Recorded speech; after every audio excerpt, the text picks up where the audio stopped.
Hello my brother and sisters. तो कैसे हो आप सब? आई होप आप सब बहुत अच्छे होंगे। आज मैं आप लोगों के लिए लेकर आया हूँ सियाचिन स्टोरी को, जो कि जैक बोट की 3A यूनिट की ये स्टोरी है सियाचिन, जिसमें हम लोग सियाचिन के स्टोरी को जानेंगे कि आखिरकार सियाचिन है क्या। उसी से रिलेटेड ये पूरी कहानी है। तो चलिए आज हम लोग इस वीडियो में इस स्टोरी को समझेंगे। तो आइए शुरू करते हैं। The words loyalty, duty, respect, sacrifice, service, whose picture comes in front of your eyes. जब हम लोग शब्द को सोचते हैं लॉयल्टी, लॉयल्टी का मतलब निष्ठावान होता है, दृढ़ एकदम निष्ठा रखने वाला। और उसके बाद दूसरा वर्ड आता है ड्यूटी, कर्तव्य निभाने वाला। रिस्पेक्ट, आदर करने वाला। दूसरा सैक्रिफाइस, त्याग करने वाला।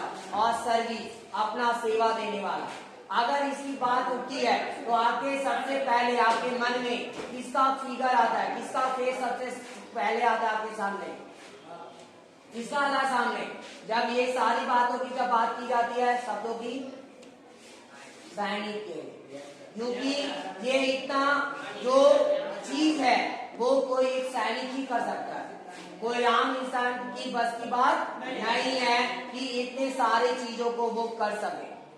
ड्यूटी भी निभाएगा, वो त्याग भी देगा। जब उसको जरूरत पड़ती है दुश्मनों से लड़ने के लिए तो वो तैयार रहता है, गोली चाहे क्यों ना खाना पड़े लेकिन वो तैयार रहता है। ठीक है, वो उस टाइम ये नहीं सोचता कि मेरा जान चला जाएगा, वो बस यही सोच रहा था कि हमको हमारे देश की रक्षा करनी है। समझ में आ गया? उसके बाद निष्ठावान, वो दृढ़ होता है, उसके लिए निष्ठा रखता है कि हमको वो चीज करना है तो करना है, हमें अपने देश के लिए ही सेवा देनी है। और क्या ना, सेवा भावना भी होती है, जो हमारे अपने देश के लिए वो सेवा दे रहे होते हैं। वो अपनी भलाई के लिए वहां नहीं जाते, वो दूसरे लोगों के लिए जाते हैं।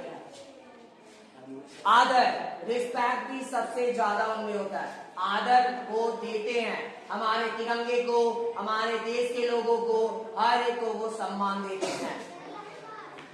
डेफिनेटली आ सोल्जर, यानी पक्का है कि वह एक सैनिक है। जो आपके अंदर से अभी जो आपको जो फिगर नजर आई होगी वो एक सैनिक होंगे। वी शुड रिस्पेक्ट देम, सबसे पहला काम हमें जो है उनका सम्मान करना चाहिए, आदर करना चाहिए। It is because a soldier away somewhere as far as Siachen, क्योंकि जो सैनिक होते हैं वो वहां पे भी जगते हैं, जगे हुए होते हैं, अपना फर्ज अदा करते हैं। जो जगह सियाचिन तक हो, यानी सियाचिन जितनी भयंकर हो, खतरनाक हो, उस जगह पर भी वो क्या होते हैं? जगे हुए रहते हैं, वो जगते हैं, वो हमारा सेवा, हमारी रक्षा के लिए वो वहां पे तैयार रहते हैं। यह सियाचिन अभी आगे पढ़ने वाले उसके बारे में टिप्पणी में। That we are able to sleep peacefully in our homes, और उन्हीं की वजह से आज अगर हम अपने घरों में चैन की नींद ले पा रहे हैं तो वो भी उन्हीं की वजह से। क्योंकि अगर वो लोग वहां पे बॉर्डर पे रहना छोड़ दे तो कभी भी कुछ भी हो सकता है, कब कहाँ बम फूट जाएगा, कब कहाँ कौन चल बसेगा वो बताना मुश्किल है, कहाँ पे क्या घटना घट जाएगी ये बता पाना मुश्किल है। तो उनकी ही वजह से आज अगर हम लोग आज घरों में अपने चैन से रह पा रहे तो वो बस हमारे सैनिकों की वजह से। What is it like to be posted at a place where temperature is as low as -40 degrees Celsius? Read on to find it for yourself. क्या जरूरत है यहाँ पे, क्या पसंद होता है उनको, क्या कि वहां पे -40 डिग्री में भी वो रह रहे होते हैं? क्या वजह है? कुछ तो वजह होगा जो वहां पे वो -40 डिग्री वहां पे सेल्सियस होती है। -40 डिग्री मतलब सोच सकते कितना डाउन में जाएगा, मतलब इतना भयंकर ठंड। समझ में आ रहा है? तो -40 डिग्री में भी वो रह रहे हैं, सोच सकते हैं लोग क्या वजह होगी, क्या है जो उनको वहां पे रहने के लिए रहना पड़ रहा है। आगे देखते हैं हम लोग, read on to find it for yourself, और इसे हम लोग आगे जानने के लिए कि क्या वजह है, क्यों हम लोगों को उन पे प्राउड फील करना चाहिए, गर्व महसूस होनी चाहिए, वो सारी बातों को हम लोग आज आगे चैप्टर में पढ़ने वाले हैं। द नेम सियाचिन नहीं, ये गलत है। आपको पता होगा जो सोल्जर्स का जो इनकम होता है वो 25,000 to 30,000 से ज्यादा नहीं होता। एक सैनिक जो होते हैं जो वहां पे तैयार रहते हैं वो पैसों के लिए नहीं, सबसे पहला उनका कर्तव्य देश की सेवा होता है। अगर पैसा ही कमाना होता तो वो वहां जाते ही नहीं, क्योंकि पैसा कमाकर और पैसा कमाकर क्या वो ऐश मौज नहीं कर सकते, अपने फैमिली के साथ टाइम नहीं स्पेंड कर सकते, क्या कर सकते हैं, लेकिन फिर भी क्या उनके अंदर सेवा की भावना है और दूसरों के प्रति कि दूसरे को कुछ ना हो, हमारे देश के लोग सुरक्षित रह सके। पैसा वहां छोड़कर इधर जाता है। टीचर भी अगर बन जाएगा ना तो घर ऐसे ही 25-30 हजार मिल जाएगा। गवर्नमेंट टीचर बनेगा तो 80 या 1 लाख तक मिल सकता है उसको, तो वहां क्यों जाएगा 25,000 में खटने के लिए? समझ में आ गया? और वो भी मृत्यु स्तर पे होती है उसके, कब मर जाएगा वो कोई आता पता नहीं होता, तो वो पैसा कमाने के लिए नहीं जाता है। सबसे पहला चीज, the name Siachen refers to a land with an abundance of roses। देखो सियाचिन का जो नाम है वो क्या रेफर करता है, एक ऐसी भूमि जो गुलाबों से भरी है। यस, गुलाब का फूल सबसे ज्यादा होता है, प्रचुर मात्रा में होती, बहुत ज्यादा मात्रा में आपको रोज के फूल दिखाई देंगे। तो यहाँ पे सियाचिन जो नाम है वो रेफर करता है कि बहुत बड़ी मात्रा में गुलाबों का फूल। एविडेंस का मतलब प्रचुर मात्रा में होता है, बहुत बहुत बड़ी मात्रा में।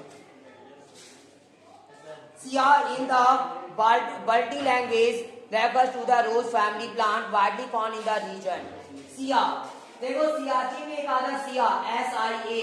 सिया का मतलब है कि इसका मतलब जो होता है सबसे पहला वो होता है हमारा कि वह जो क्षेत्र है, क्या एक पहले तो बल्टी लैंग्वेज, बल्टी भाषा, एक क्या है ये बल्टी भाषा है, जिसका मतलब ये होता है रोज के फैमिली को बताता है। रोज प्लांट जो होती है ना, रोज के फैमिली की प्लांट मतलब रोज का ही पौधा को बताता है, एक फैमिली है उसकी, रोज कई तरह के होते हैं तो इनमें से एक फैमिली रोज की होती है ये, जो कि क्षेत्र में बहुत बड़ा मात्रा में पाया जाता है और बहुत ज्यादा वो फैला हुआ है। And chan refer to anything for in abundance. Chan का मतलब ये है कि ये बता रहा कि कोई भी चीज जो कि बहुत बड़ी मात्रा में होती है, कहीं पे बहुत बड़ी मात्रा में पाई जाती है, उसको हम लोग क्या बोलते हैं, तो हम लोग उसको चन बोलते हैं। चन जो है इसका मतलब कि बहुत बड़ी मात्रा में होना। तो सियाचिन का पूरा मतलब हुआ फूलों, रोज के गुलाबों के फूल का बहुत बड़ी मात्रा में होना। ठीक है, सियाचिन का मतलब ही यही है और वो वहां का नाम इसीलिए सियाचिन रखा गया क्योंकि वहां पे जो रोज फैमिली है उसके कई सारे पौधे लगे हुए हैं। आगे है, in spite of the severe climate the word Siachen ironically means the place of wild roses. In spite of severe climate यानी इतना भयानक ठंड जलवायु के बावजूद में जो वर्ड है सियाचिन आयरनिकली देखा जाए मतलब रखता है the place of wild roses, यानी व्यंग के रूप में, ताना के रूप में, ताना देते हैं हम लोग, यानी इतना एक तो ठंडा जगह हो, इतना बेकार जगह हो सकते हैं हम लोग एक तरह से, इतना भयंकर वहां का वायुमंडल, वहां का वातावरण होता है, जलवायु बहुत ठंडी होती है और इतना होने के बावजूद हम लोग क्या नाम देते हैं इसको, सियाचिन जो नाम रखा गया कि गुलाबों का वो क्या है, एक वहां पे समूह रहता है, यानी वहां पे बहुत सारे ढेरों गुलाब के पौधे रहते हैं, यानी वो जगह है बहुत सारे गुलाबों की। आगे देखते हैं, it falls from a height of 5,753 metres 18,875 feet above sea level and is the longest glacier in the Karakoram range of the Trans Himalayas। अब यह जो है गिरता है कहाँ से, जो ऊंचाई है, ये ऊंचाई लगभग 5,753 मीटर है और अगर फीट में देखा जाए 1 फीट 2 फीट के हिसाब से तो 18,875 फीट ऊंचाई है, 18,875 फीट इतना ऊंचाई है सी लेवल से, सी लेवल, हाँ 18,000 फीट ऊपर लगभग, मतलब लगभग देखा जाए तो 19,000 फीट। और ये जो है समुद्र तल से ऊंचाई है उसकी। समुद्र तल हम लोग उस तल को बोलते हैं जहाँ पे जो समुद्र होता है। देखे होगे आप लोग कोई भी स्टेशन जाते होंगे, स्टेशन पे लिखा हुआ था समुद्र तल से ऊंचाई इतनी है इस स्टेशन की। कभी गौर किया होगा, लैटिट्यूड जिसको बोलते हैं। जो बना के वो वॉल में टीचर डालते हैं क्या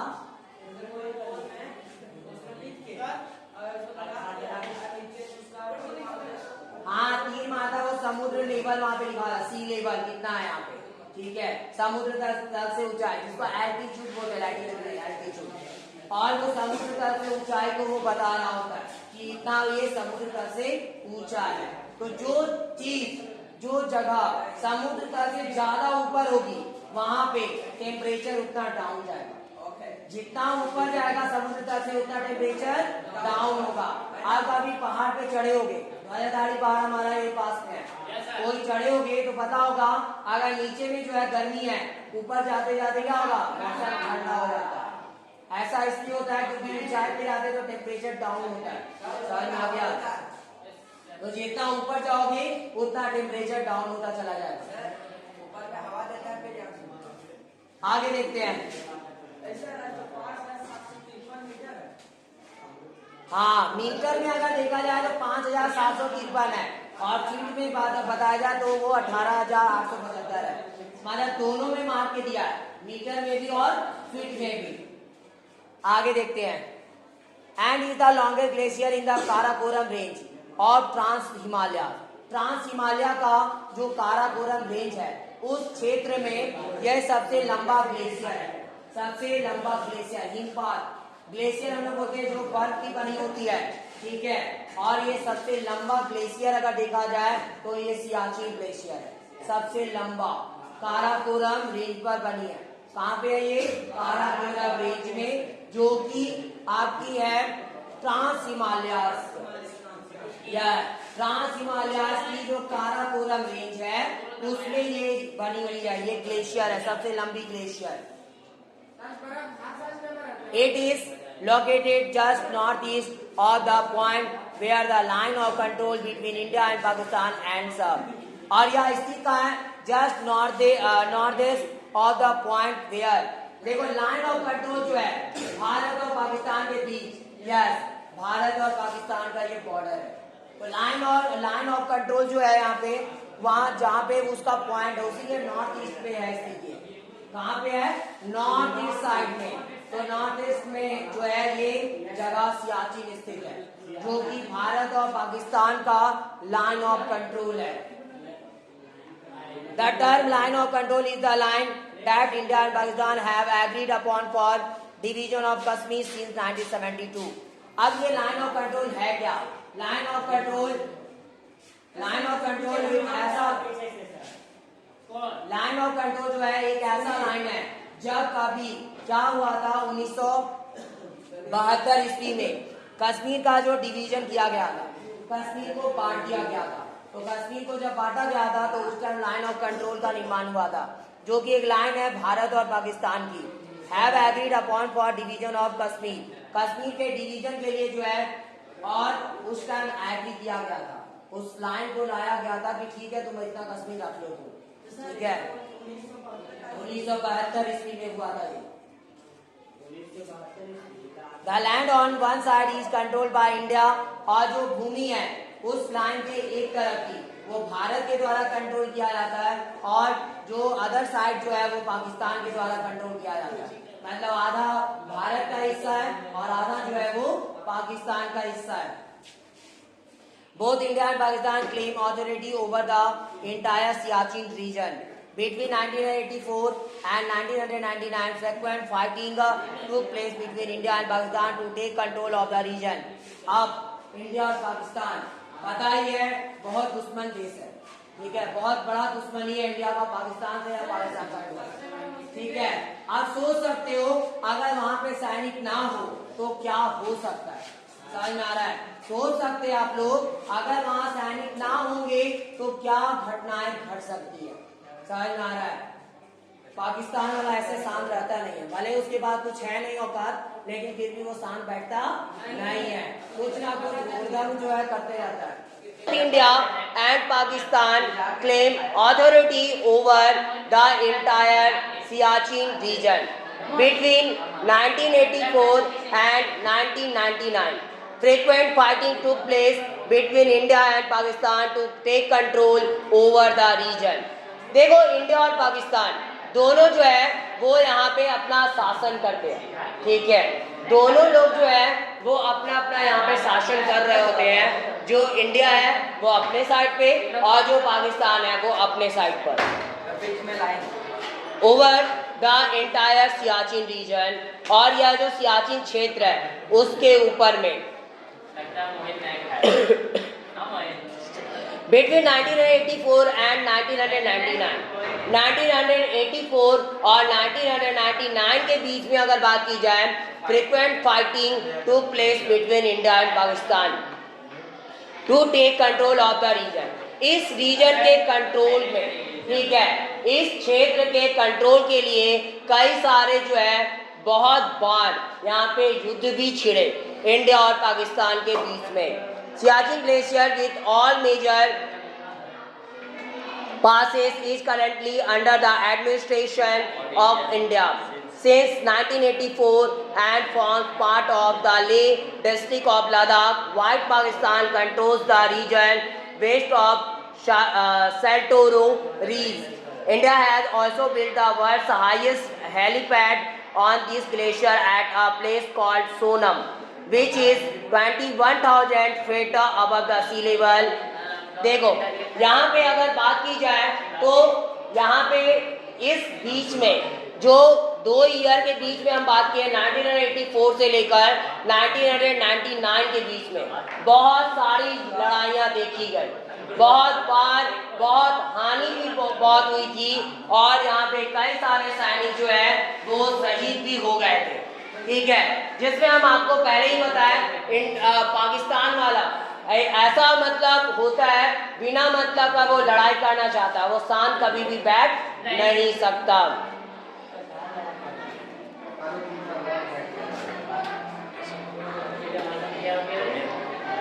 और Siachen glacier with all major passes, और सियाचिन ग्लेशियर जो है जो उसके जितने भी मुख्य पासेस हैं is currently under the administration of India, जो कि भारत के एडमिनिस्ट्रेशन के अंदर आती है, यानी भारत के प्रशासन के अंदर आती है। जितना भी वहाँ का पासेस है, वहाँ से जो भी रास्ता है सब गुजर रहा है और भी कई सारी चीज़ें जो प्रोसेस वहाँ की जो भी चलती है वो सारा भारत के हिसाब से चलता है, ठीक है। वो भारत वो अपना कंट्रोल वहाँ पे करता है। सिंस 1984 करता था ये 1984 से ही and forms part of the Leh district of Ladakh, और वो बनाता है क्या बनाया, एक पार्ट बनाया था लेह डिस्ट्रिक्ट का लद्दाख का। While Pakistan controls the region west of Saltoro reef, और जबकि देखा जाए पाकिस्तान कौन सा रीजन को कंट्रोल करता है, वेस्ट को, region west of Saltoro reef. Saltoro reach का जो वेस्ट है उसको पाकिस्तान कंट्रोल करता है, ठीक है। सैल्टोरो रीच का जो वेस्ट पार्ट है उस वेस्ट पार्ट ये सब का जो क्षेत्र है वो सारा पाकिस्तान के अंदर में है। India has also built the world's highest helipad on this glacier at a place called Sonam, और इंडिया जो है वो अपना खुद का यहाँ पे संसार का सबसे बड़ा हेलीपैड बनाया इस ग्लेशियर पर। यह जो ग्लेशियर है वहाँ पे सबसे संसार का पूरे वर्ल्ड का सबसे बड़ा हेलीपैड बनाया है, और यह जो है हेलीपैड एट अ प्लेस, और उस एक जगह पे जो बनी हुई है जो सोनम के नाम से जानी जाती है। क्या बोलते हैं उस जगह को, सोनम, जहाँ पे हेलीपैड बना हुआ है, which is 21,000 feet above the sea level, और जो कितना है 21,000 फीट जो है सी लेवल से ऊपर है, या समुद्री सतह से 21,000 फीट ऊपर है। इन 1984 और 1984 ईस्वी में इंडिया लॉन्च ऑपरेशन, और इंडिया एक ऑपरेशन लॉन्च किया था मेघदूत नाम का। क्या नाम था उसका, मेघदूत, और वो ऑपरेशन जो थी military operation that gave India control over all of Siachen glacier including it's tributaries. और यह एक मिलिट्री ऑपरेशन थी जो इंडिया को दी गई थी कंट्रोल करने के लिए, ताकि इससे क्या कर सके, सियाचिन के सभी भागों के ऊपर अपने कंट्रोल को आजमाए रख सके और उसके अंदर जो भी छोटी बड़े शहर ये सब आते, जो भी जगह आती है, वो सारे इसके कंट्रोल में रहते हैं। Under Operation Meghdoot, Indian troops took prior action and the Kuman Regiment of the Indian Army as well as the Indian Air Force went into the glacier just a day before Pakistan Operation Abbeville to occupy most of the dominating heights on Saltoro Reef। और इस operation के अंदर क्या हुआ, जो Meghdoot operation था, Indian troops टुक prior action. तो Indian troops जो थे वो एक पहले एक्शन को लेते हैं and the Kuman regiment of the Indian army, और यहाँ पे कुमान रेजिमेंट है, ठीक है, इंडियन आर्मी का, वो भी इसके साथ थी, और एज वेल एज और भी जो इंडियन एयर फोर्स है हमारी, वेंट इनटू द ग्लेशियर, और वो भी ग्लेशियर में गई हुई थी उस टाइम, यानी हमारी एयरफोर्स भी और जो हमारा कुमान रेजिमेंट है वो भी गया था।